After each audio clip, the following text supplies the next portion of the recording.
Bienvenidos a la clase de física del validatubachillerato.com, líderes en validación y prueba saber.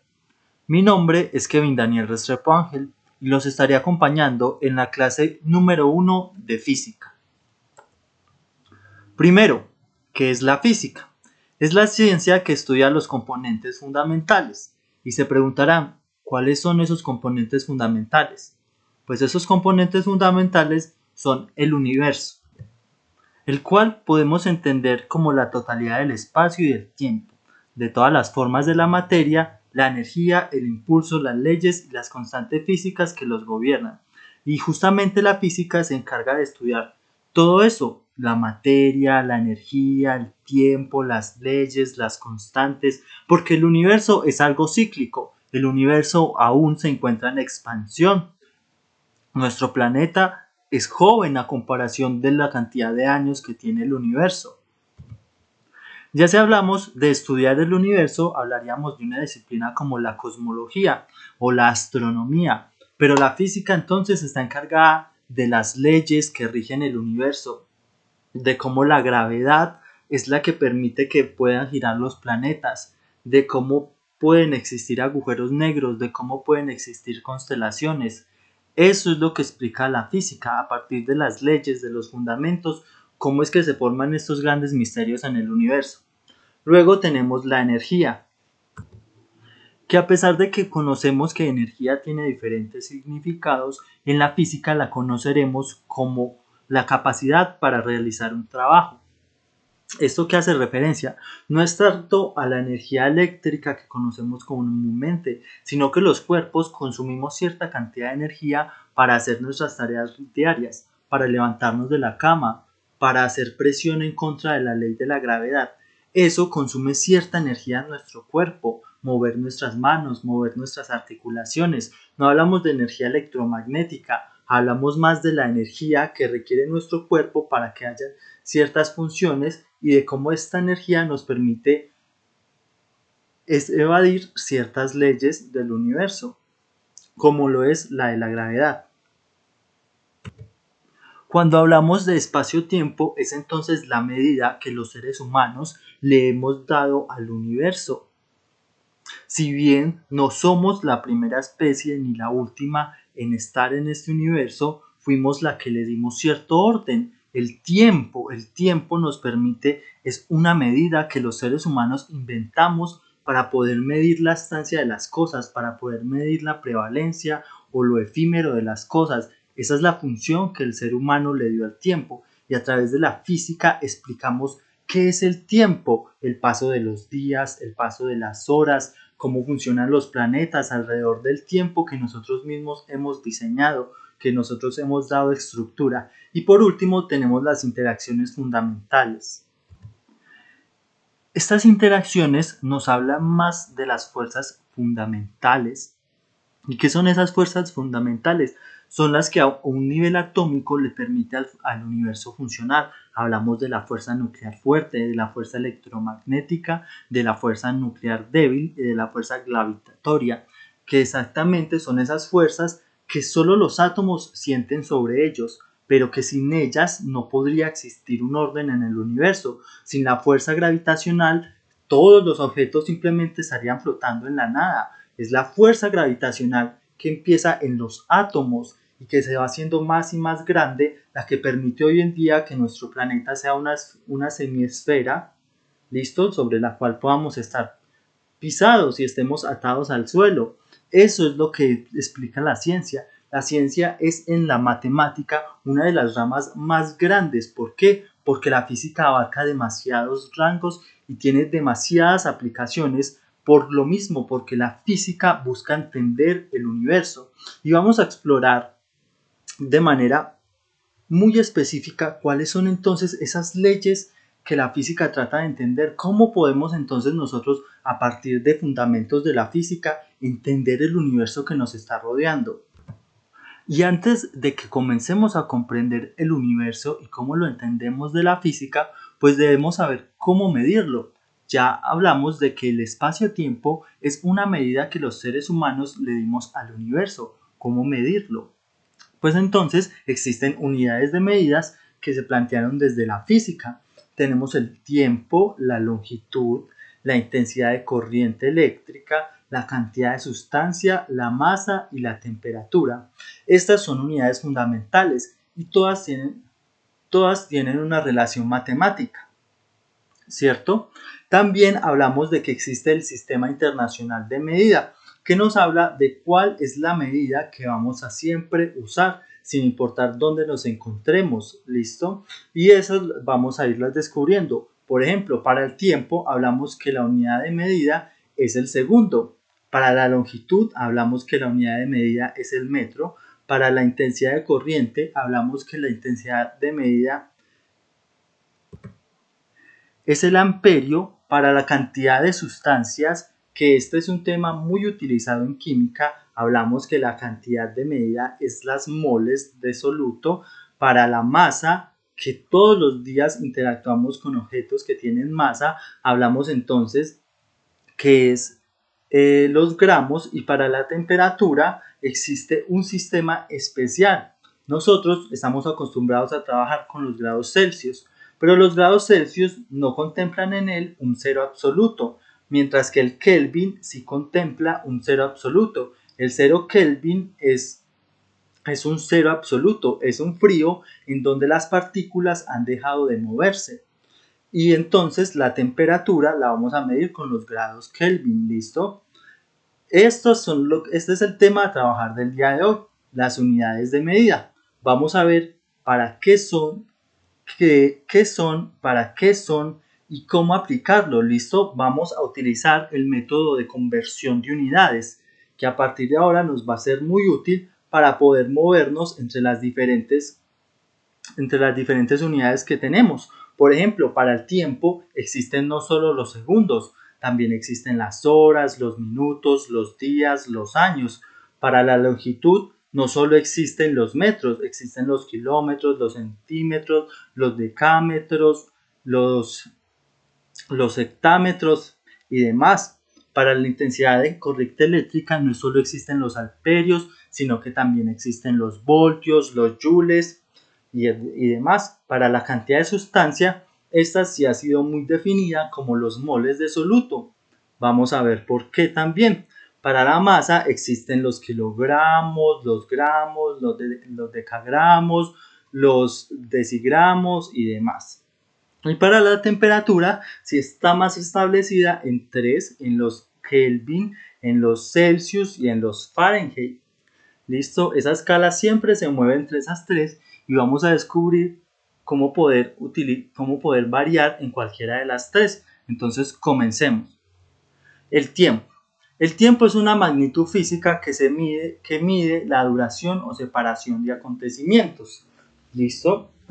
Desde los antiguos egipcios hasta las primeras civilizaciones de la humanidad ha existido el tiempo. Existen los relojes de sol que utilizan la proyección de la sombra para poder averiguar la hora del día. ¿Listo? En el Sistema Internacional de Medida hablamos que los segundos son esa medida que va a regir todo. ¿Listo? Existen los milisegundos, los decisegundos, pero también existen cosas más grandes que los segundos, como los minutos, las horas, los días. ¿Listo? En la pantalla podemos ver una relación. Tenemos entonces que un día equivalen a 24 horas y que 24 horas equivalen a 1440 minutos. Y esos 1440 minutos equivalen a 86.400 segundos. Entonces, en un día, ¿cuántos segundos hay? En un día hay 86.400 segundos. ¿Listo? Todo eso partiendo de la relación de que un día tiene 24 horas. En ecuaciones hablábamos de lo que es una igualdad, ¿listo? Y en este momento estamos viendo que estas cuatro unidades de medidas son una igualdad, ¿listo? Que un día es igual a 24 horas, pero un día también es igual a 1440 minutos, que 24 horas es igual a 1440 minutos, pero 24 horas también puede ser 86.400 segundos, ¿listo? Aquí lo importante de hablar de las ecuaciones y de lo que es una igualdad en ecuaciones, ¿listo? Porque recordemos ¿Qué es una igualdad? Las igualdades nos hablan de que lo que está del lado derecho del igual y que lo que está del lado izquierdo del igual siempre deben ser iguales, por eso el signo igual. ¿Listo? Luego hablamos de la longitud, definible para entidades geométricas sobre las que se ha delimitado una distancia. ¿Qué nos quiere decir esto? En matemáticas nos hablaban de que los objetos tenían cierta medida. Pues bueno, esa medida es una distancia y esa distancia es una longitud. De un punto A un punto B existe una distancia, ¿listo? Y si trazamos una línea recta, pues esa sería su longitud. Más concretamente, dado por un segmento, curva o línea fina, se puede definir su longitud a partir de la noción de distancia. ¿Listo? Y en el Sistema Internacional de Medida, esa medida la vamos a conocer como metro. ¿Listo? Acá abajo tenemos igual un ejemplo de igualdades que existen dentro de los metros. Hablamos que 1 kilómetro es igual a 1000 metros y que 1000 metros son 100.000 centímetros. ¿Listo? Recordemos, esto no solo lo podemos leer de derecha a izquierda, sino también de izquierda a derecha. ¿Listo? También podemos decir que 100.000 centímetros son iguales a 1000 metros y que 1000 metros es igual a 1 kilómetro. Y también podemos hacer el paso de que 1 kilómetro es igual a 100.000 centímetros. ¿Listo? Ahora tenemos la intensidad de corriente eléctrica, que es el flujo de carga eléctrica que recorre un material.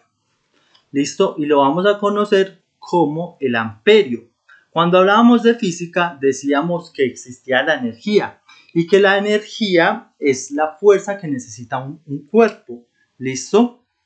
Pero también en la física nos hablan de las corrientes eléctricas. Los cuerpos y la interacción entre los átomos generan corrientes eléctricas. ¿Listo? Porque la energía no se crea ni se destruye, solo se transforma. ¿Listo? Y esa energía nos habla de que son los amperios. Un amperio es igual a 1000 megamperios, ¿listo?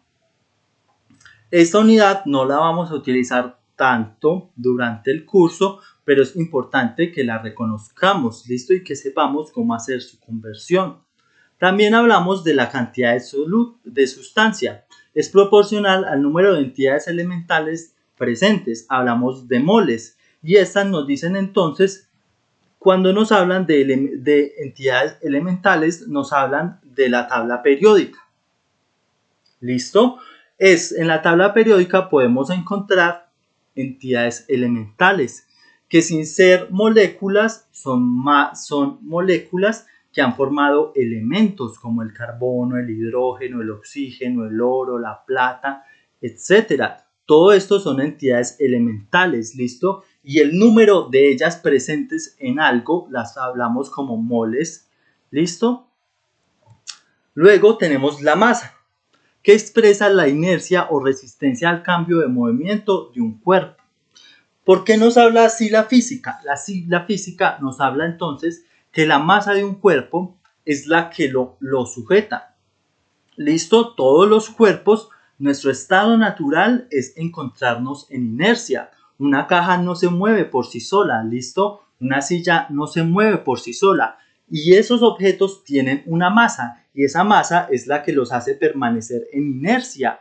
¿Listo? Y entre más pesado sea el objeto, ¿listo? Entre más masa represente ese objeto, más resistencia va a oponer a que se altere su estado de inercia. ¿Listo? Podemos hacer el comparativo de que los objetos más pesados, por ejemplo, un carro que no tuviera llantas, es supremamente difícil de mover. ¿Por qué? Porque es un objeto inerte que tiene una gran masa y esa gran masa quiere permanecer en estado de inercia y por eso va a presentar una resistencia al movimiento. En el Sistema Internacional de Medida hablamos que la masa se lee en gramos, ¿listo? Entonces acá abajo tenemos igual una relación. Tenemos entonces que 1 kilogramo va a ser igual a 1000 gramos y que 1000 gramos va a ser igual a 100.000 miligramos. ¿Listo? Así lo podemos leer. Recuerden, se puede leer de izquierda a derecha o de derecha a izquierda. O también podemos recortar partes. Podemos decir que 1 kilogramo es igual a 100.000 miligramos. ¿Listo? Y por último tenemos entonces la temperatura. La temperatura se define como una magnitud escalar relacionada con la energía interna de un sistema termodinámico, definida por el principio cero de la termodinámica. ¿Qué nos quiere decir este enunciado? Que la temperatura sí nos habla de ese concepto de energía que conservan los cuerpos y que es la necesaria para que el cuerpo se mueva. Entonces, esta energía que proviene desde las fuerzas moleculares, ¿listo? Entre más estado de excitación se encuentren las moléculas, podemos hablar que liberan mayor energía.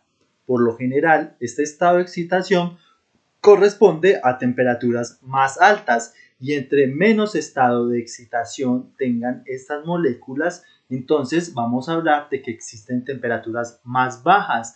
Entre más estáticas se encuentren, es que el clima está mucho más y más frío. ¿Listo? En el principio utilizaban termómetros de mercurio. ¿Por qué? Porque el mercurio es muy sensible a los cambios de temperatura y de presión. ¿Listo? El termómetro, las moléculas del mercurio se ven muy afectadas justamente por estos estados de excitación que generan los diferentes cambios de temperatura. ¿Listo? ¿Y qué es el principio cero de la termodinámica? Nos habla de que si un cuerpo se encuentra, sus moléculas se encuentran totalmente inertes o inmóviles, no generan ningún tipo de energía, significa que esas moléculas se encuentran en un cero absoluto. Y para que eso ocurra, debe haber un frío demasiado extremo. ¿Listo? Hoy en día, solo a través de laboratorios se puede llegar al cero absoluto. ¿Listo? ¿Por qué? Porque es un punto de congelación donde las moléculas han perdido todo estado de excitación, ya no presentan ningún movimiento, literal paralizas todas las funciones de las moléculas, que en sí también estarías paralizando las funciones biológicas de ese organismo que está compuesto por moléculas. Entonces, en el sistema internacional nos hablan de que existen tres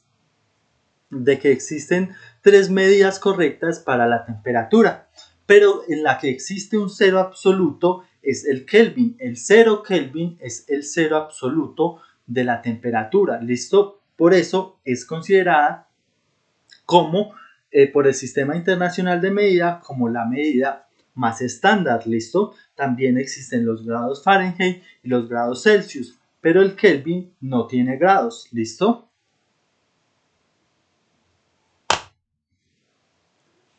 Y entonces vamos a pasar a la parte de la aplicación. En estas aplicaciones, ¿qué es lo que vamos a estar haciendo? Las aplicaciones vamos a utilizar algo que se conoce como la conversión de unidades. En la conversión de unidades, lo que hacemos es tomar una medida dada y pasarla a una medida estándar en el Sistema Internacional de Medida. Y ya conocemos cuáles son esas medidas estándares. Entonces, vamos a convertir de las siguientes unidades. Pueden ser de tiempo, de longitud, de intensidad de corriente eléctrica, de cantidad de sustancia, de masa, de temperatura. Para todas utilizamos el mismo sistema, menos para las de temperatura. En las de temperatura vamos a encontrarnos con que existen ciertas fórmulas que nos permiten hallar, listo, esas equivalencias en las otras. Listo, y yo les voy a compartir esas fórmulas. Entonces, comencemos. Convertir las siguientes medidas de tiempo a segundos. ¿Qué tenemos? Tenemos 50 minutos, 2 horas y 10 días. Entonces, ¿qué es lo que debemos hacer? Debemos hacer que esos 50 minutos a cuántos segundos equivalen. Luego, esas 2 horas a cuántos segundos equivalen. Y por último, esos 10 días a cuántos segundos equivalen. Y debemos saber, antes de comenzar, que un minuto tiene 60 segundos, que una hora tiene 60 minutos, un día tiene 24 horas y un año tiene, por lo general, 365 días. ¿Listo? Entonces, como en matemáticas, vamos a establecer relaciones entre lo que estamos leyendo y lo que se nos está pidiendo. Entonces, ¿qué es lo que nos están pidiendo? Convertir las siguientes medidas de tiempo a segundos: 50 minutos, 2 horas y 10 días. Y debemos saber que un minuto tiene 60 segundos, una hora tiene 60 minutos, un día tiene 24 horas y que un año tiene 365 días. ¿Listo? Y entonces, a partir de esto, ¿cómo vamos a hallar los segundos que existen en 50 minutos, 2 horas y 10 días? Pues haciendo una conversión de unidades. Aquí tenemos entonces nuestra primera conversión de unidades. ¿Listo? Tenemos entonces que 50 minutos, ¿listo? Por 60 segundos, que tiene un minuto. ¿Qué vamos a hacer? Cuando hacemos una conversión de unidades, lo que estamos haciendo es poniendo su equivalente para multiplicarlo o dividirlo y poder eliminar esos minutos y convertirlo en segundos. Entonces, aquí, ¿qué tendríamos? Tenemos 50 minutos. ¿Listo? Pero del otro lado, ¿a cuánto es que equivale un minuto? Un minuto equivale a 60 segundos. ¿Listo? Eso sería como coger una unidad, ¿listo? Y dividirla en 60 partes iguales. ¿Listo? Por eso es que decimos que 60 sobre 1, porque estamos cogiendo una unidad y la estamos dividiendo en 60 partes iguales. ¿Listo? Y esa unidad la conocemos como minuto. ¿Listo? Y queremos saber cuántos segundos hay en 50 minutos. Entonces, eliminamos las unidades, que serían minutos. ¿Por qué? Porque lo que necesitamos son segundos y luego hacemos la debida multiplicación. Entonces, ¿qué es lo que estamos haciendo? Una vez más, convertir las siguientes medidas de tiempo a segundos. ¿Listo? Tenemos 50 minutos, 2 horas y 10 días. Comenzamos con los 50 minutos. Debemos de tener esta información previa, pues estas son igualdades matemáticas que siempre se van a cumplir y nosotros ya la sabemos. ¿Listo? Sabemos que un minuto tiene 60 segundos, que una hora tiene 60 minutos, que un día tiene 24 horas y que un año tiene 65 días. Entonces, ¿qué es lo que vamos a hacer? Vamos a investigar cuántos segundos hay en 50 minutos. ¿Listo? Y para eso debemos, ¿listo?, eliminar estos minutos con una conversión de unidades y luego hacer la multiplicación. ¿Listo? Entonces, lo que estamos haciendo, ¿listo?, es desarrollar la igualdad matemática. ¿Listo? En la cual nos vamos a encontrar entonces que 50 minutos por 60 segundos sobre un minuto. ¿Por qué este lado es así? Este lado, después del por, ¿listo?, es así. ¿Por qué? Porque 60 segundos equivalen a un minuto. Nos están preguntando cuántos segundos hay en 50 minutos. Por eso lo vamos a ordenar de esa forma. Y ya luego eliminamos los minutos y solo nos restaría hacer la multiplicación y así obtendríamos los segundos restantes. Tenemos entonces que 50 minutos equivalen a 3000 segundos. Y habríamos resuelto entonces nuestra conversión de unidades. Ahora pasemos a las 2 horas y sería el mismo caso. Tenemos entonces que 2 horas, ¿cuántos segundos tienen 2 horas? Pero no podemos brincar de una a las 2 horas. ¿Por qué? Porque no sabemos cuántos segundos, ¿listo?, hay en 60 minutos. ¿Listo? Entonces, lo primero que debemos hallar es la cantidad total de minutos que tienen 2 horas. No podemos hacer de inmediatamente el brinco porque no sabemos cuántos segundos hay en 60 minutos. Entonces, no podemos saber cuántos segundos hay en 2 horas. ¿Listo? Hay que plantearnos toda la ecuación desde el inicio. ¿Listo? Sabiendo que 2 horas, ¿listo?, tienen una equivalencia y nosotros ya la vimos. ¿Cuál es esa equivalencia? Esa equivalencia es que una hora tiene 60 minutos. Tenemos que tener muy presentes estas equivalencias.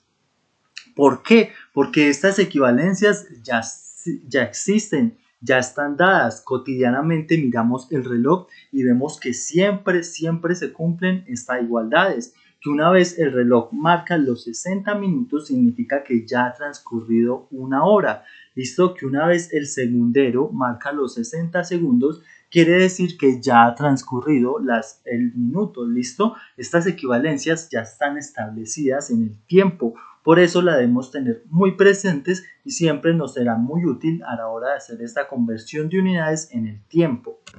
Entonces habíamos establecido una relación en que 2 horas, listo, y teníamos que 1 hora equivalen a 60 minutos, listo. Una vez más, como en el ejercicio anterior, ¿qué estamos haciendo? Estamos dividiendo esa hora en 60 minutos iguales, listo. Estamos dividiendo una unidad completa en 60 segundos iguales, que es lo que nos podemos encontrar en un reloj, listo, que fue dividido en partes iguales, listo. Entonces, ¿qué es lo que vamos a hacer? Vamos a eliminar esas horas y vamos a hacer la multiplicación y la división, ¿listo? ¿Y eso cómo nos daría? Nos da entonces que 2 horas son iguales a 120 minutos. Y una vez hecha esta operación, ahora sí podemos proceder a saber cuántos segundos hay en 2 horas que equivalen a 120 minutos. ¿Listo? No se vayan a perder. ¿Listo? Una vez más, repasémoslo. Entonces, decíamos que 2 horas, ¿listo? Y vamos a comenzar por los minutos, porque no podemos comenzar por los segundos, porque 1 hora no es igual a 60 segundos, pero 1 hora sí es igual a 60 minutos. ¿Listo? Y sabemos que 1 minuto sí es igual a 60 segundos. Entonces, nos serviría saber cuántos minutos hay en 2 horas, debido a que sí existe una relación directa entre cuántos minutos, entre minutos y segundos, y no tanto entre horas y segundos. ¿Listo? Entonces, lo que hicimos es saber cuántos minutos hay en 2 horas. Lo que hacemos es eliminar, listo, las horas para que solo nos queden los minutos y hacemos la multiplicación. 2 por 60 dividido 1. Eso nos va a dar 120 minutos. Entonces ahora sabemos que 2 horas es igual a 120 minutos. Y ahora a continuación, una vez ya sabemos cuántos minutos hay en 2 horas, podemos con los pasos anteriores averiguar cuántos segundos hay en 120 minutos. Listo, lo mismo. Lo que estamos buscando es eliminar esos minutos para que solo nos queden los segundos y hacer la multiplicación 120 por 60 dividido 1. Y tenemos entonces que en 2 horas hay 7200 segundos. Listo, ¿y qué fue lo que hicimos? Listo, partimos desde que 2 horas son, desde que 1 hora es equivalente a 60 minutos, y luego partimos desde que 1 minuto tiene 60 segundos. Para esto nos sirve la conversión de unidades. ¿Listo? Y por último descubrimos entonces que en 2 horas existen 7200 segundos. Ahora bien, pasemos a la última parte del ejercicio. Tenemos entonces que 10 días, ¿listo? ¿A cuántos segundos equivalen 10 días? ¿Listo? Entonces, lo mismo que pasaba en el caso anterior. No podemos, un día no equivale a 60 segundos. Un día tampoco equivale a 60 minutos. Pero un día sí equivale a 24 horas.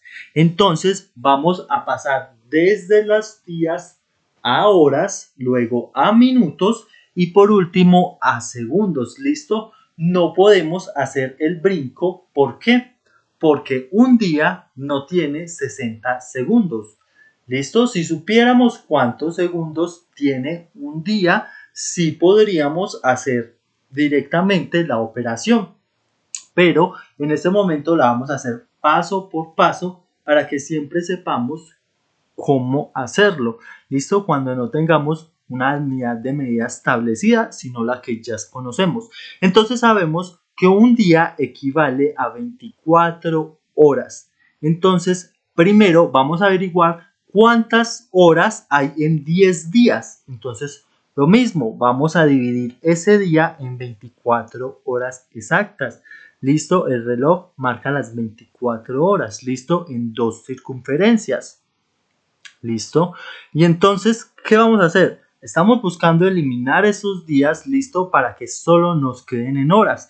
Y luego hacer la multiplicación y la división. Entonces, 10 por 24 dividido 1. Tenemos entonces que 10 días va a ser equivalente a 240 horas.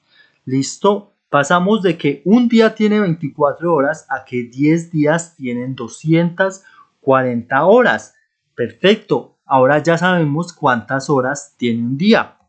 Vamos a descubrir entonces cuántos minutos tiene un día. ¿Por qué? Porque no podemos hacer ese brinco inmediato de días a segundos, pero tampoco lo podemos hacer de horas a segundos. ¿Listo?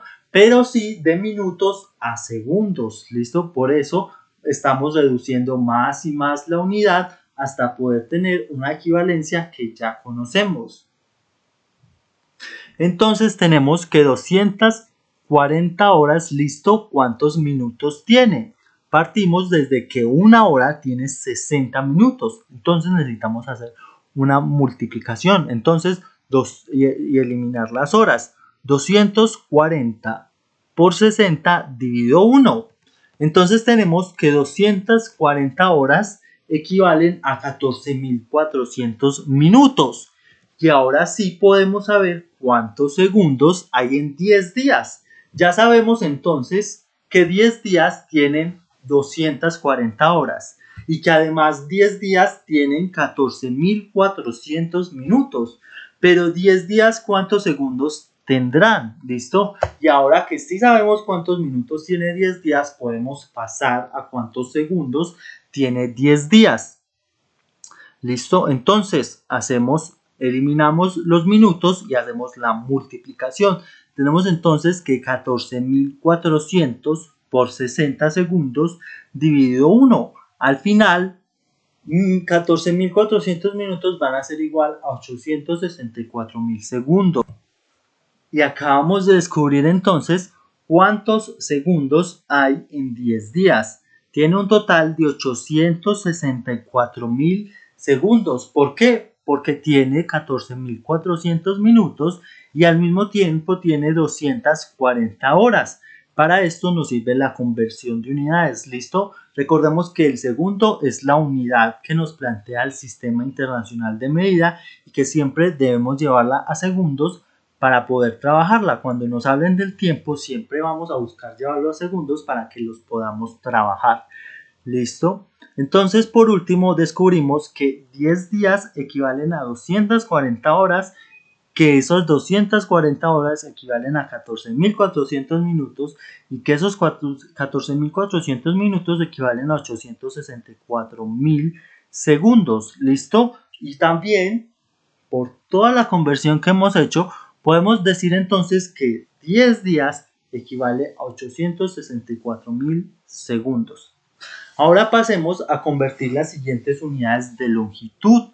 ¿Listo? Estas medidas de longitud debemos transformarlas a metros. ¿Por qué? Porque metros es la unidad que se plantea desde el Sistema Internacional de Medida, en el cual nos dice que 3 decámetros, 58 centímetros y 12 kilómetros, ¿cuántos metros equivalen a estos? ¿Listo?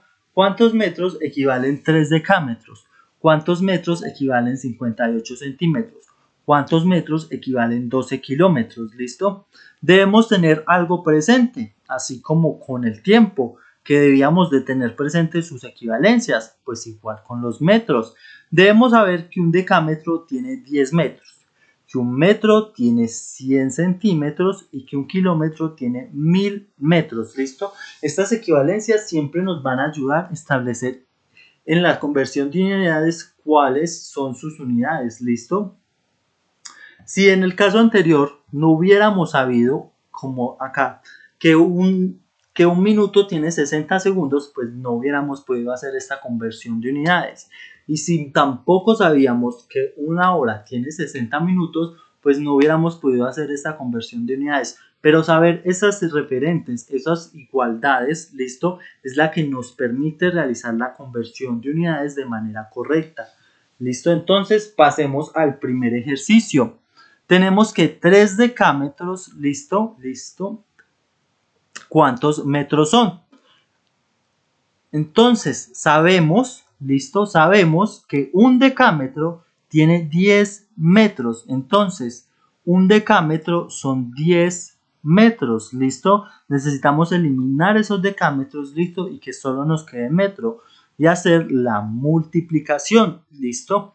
¿Por qué? Una vez más, porque sabemos que un decámetro tiene 10 metros. Entonces ponemos que 3 decámetros por 10 metros dividido un decámetro que tienen 10 metros, ¿listo? Es dividir esos 10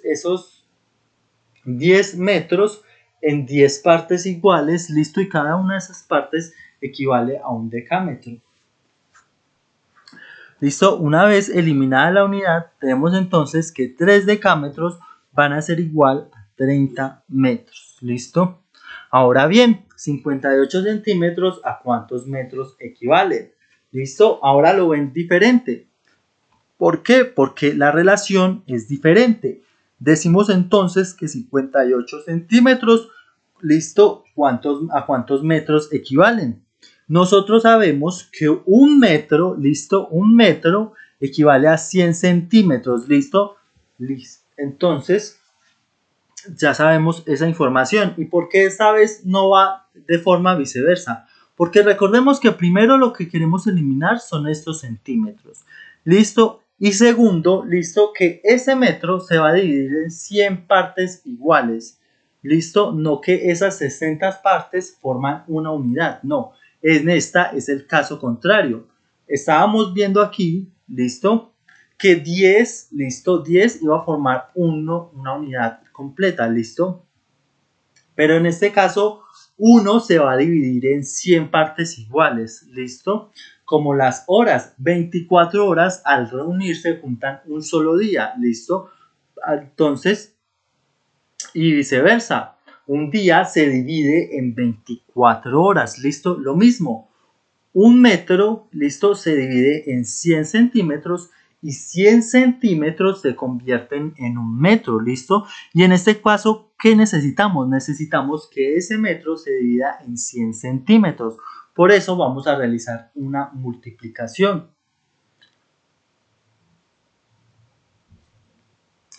Entonces, hacemos la operación. Tenemos entonces que 58 por 1 dividido 100 va a ser igual a 58 centímetros igual a 0,58 metros. Y ahora bien, pasemos a los kilómetros. ¿Listo? Nosotros sabemos que un kilómetro equivale a 1000 metros. Entonces, una vez más, recordemos, en el caso anterior, una unidad la dividíamos en 100 pedazos. ¿Listo? En este caso, hacemos de esos 1000 pedazos una sola unidad. ¿Listo? Esa es una clave importante para entender la conversión de unidades. Si necesitamos hacer de una unidad muchos pedazos o de muchos pedazos una sola unidad. En este caso necesitamos hacer de muchos pedazos una sola unidad. ¿Por qué? Porque decimos que un kilómetro equivalen a 1000 metros. Entonces esos 12 kilómetros, ¿a cuántos metros estaría equivalente? Estaríamos haciendo la equivalencia. ¿Listo? Entonces, una vez más, lo que necesitamos es que se vayan estos kilómetros y que solo nos queden los metros. Tenemos entonces que 12 por 1000 dividido 1. Nos da entonces que existen 12.000 metros en 12 kilómetros. Ya habríamos hecho la conversión de unidades. ¿Listo? Esa sería nuestra conversión de unidades. Por último, tenemos entonces convertir las siguientes medidas de temperatura a Kelvin. ¿Listo? Tenemos 36 grados centígrados. ¿Listo? Aquí debemos saber entonces las siguientes fórmulas matemáticas. Y recordemos qué es una fórmula matemática. Una fórmula matemática es una igualdad que siempre se va a cumplir. ¿Por qué? Porque ya está establecida y tiene un conocimiento previo de investigación. ¿Listo? Las fórmulas siempre se van a aplicar de la misma manera. ¿Listo? Así como la están viendo en pantalla. Tómenle nota de cómo se utiliza, de cómo es la estructura de cada una de las fórmulas y qué es lo que debemos hacer en cada una de esas fórmulas. Entonces debemos simplemente hacer el reemplazo de dónde está, de si queremos de Celsius, de Kelvin a Celsius, si queremos de Fahrenheit a Celsius, de Celsius a Kelvin, de Kelvin a Fahrenheit, de Fahrenheit a Kelvin o de Celsius a Fahrenheit. Simplemente miramos nuestra fórmula y ya podemos hacer la conversión de unidades. ¿Listo? Y el ejercicio nos está pidiendo que hagamos que la medida de temperatura pase a ser la medida internacional, que es el Kelvin. Y nos hablan de que tenemos 36 grados. Entonces, ¿qué queremos hacer? De Celsius, ¿listo? Grados Celsius a Kelvin. Kelvin no tiene grados, ¿listo? Porque es una unidad de medida absoluta, ¿listo? Mientras que los Celsius sí tienen grados, ¿listo? Entonces, veamos en la fórmula cuál nos dice que nos permite pasar de Celsius a Kelvin. Aquí la tenemos, ¿listo? K es igual a C más 273.15 y lo único que debemos hacer es reemplazar la información de la fórmula. ¿Listo? Anotamos nuestra fórmula y ya sabemos. Queremos encontrar los Kelvin. ¿Listo? Es igual a los Celsius. Tenemos los Celsius. Si los tenemos, equivalen a 36. ¿Listo? Más 273.15. ¿Listo? Este número siempre va a ser así porque es el número de la fórmula. ¿Listo? Esos números no tienen variación porque ya es una notación estándar. Y lo único que tenemos que hacer es reemplazar los grados Celsius por los grados que nos dieron. Nos dieron 36. Entonces tenemos que los Kelvin van a ser igual a 36 más 700 más 273.15. Al final tenemos entonces que esos 36 grados Celsius equivalen a 309,15 Kelvin. ¿Listo? Les recuerdo que la comprensión total de los conceptos debe ir acompañado del desarrollo del taller número 1 de física complemento de esta clase y la realización de los simulacros en la plataforma. Muchas gracias y nos vemos en la siguiente clase.